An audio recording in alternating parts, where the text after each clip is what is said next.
period of American colonization.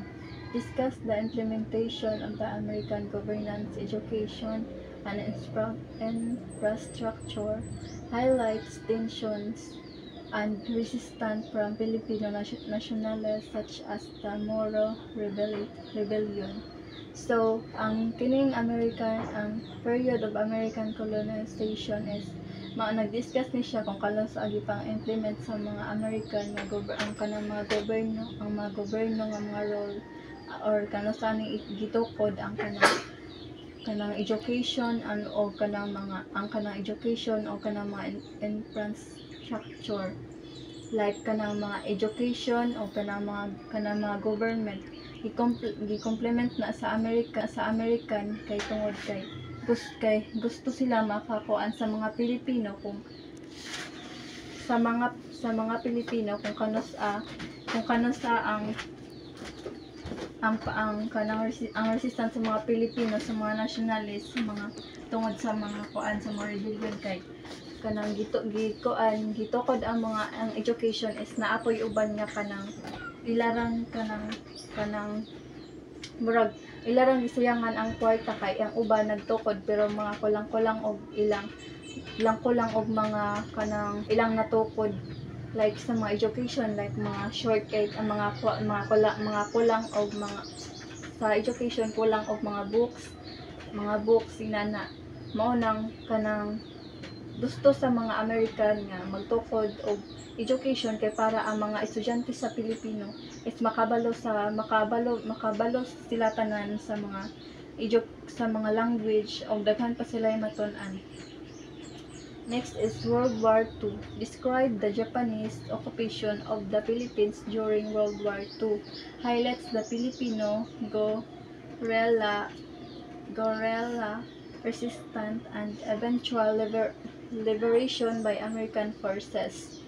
So, ang World War II nag-describe sa mga Japanese sa ilang mga occupation like itong mga farmer noon ka na mga sweldo nila ilang mga sweldo. So, during daw atong World War II is kanang ang Pilipino gi-highlight kay kulang ang kay tungod atong World War II ang daghay ng apektuhan ato like sa mga trabaho kulang og mga financial tas daghan pag ginangadamay ato daghan na apektuhan daghay nga matay. So mao to nga ang Pilipino maoy ilang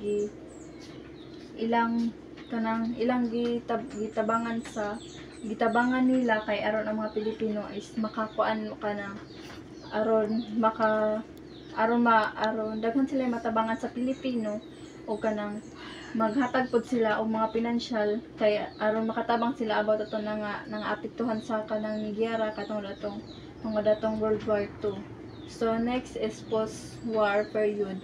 Mention the granting of independence of the Philippines by the United States in the 1946. Note the continued military presence of the United States in the Philippines through agreement like military basis agreement. So diri sa post-war II is gi-mention na nila nga kanang tungod atong katong independence of 1946 ang mga military is nag-present sila sa kanang by lugar like katong giyera nga naapoy Philippines dito nga nag-present nga mauna ang Philippines nga mga soldier mauna ni ang American soldier. So mao to nga nag-present ang nasod nato nga aron daghan sila matabangan dito sa giyera nga kanang mga tao nga kanang walay gusto sila mamatay. So mao to nga gipadala dito ang mga soldiers sa giyera gipasaba kay aron daghan sila matabangan nga mga tao o kanang daghan po yung nagtabang ato nga time kay tungod ato daghay ang apektuhan kay kulang lang sa financial, kulang pod sila sa mga pagkaon. Kadaghay uban nangamatay na kay tungod sa gutom, o katong nga time daghan po'y nangamatay katungod ato nga walay ni backup dito ang nga motabang. So mao to nga by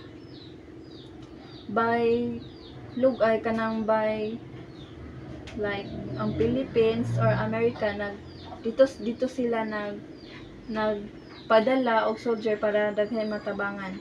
So next is Cold War era. Discuss the strategic importance of the Philippines to the United States during the Cold War.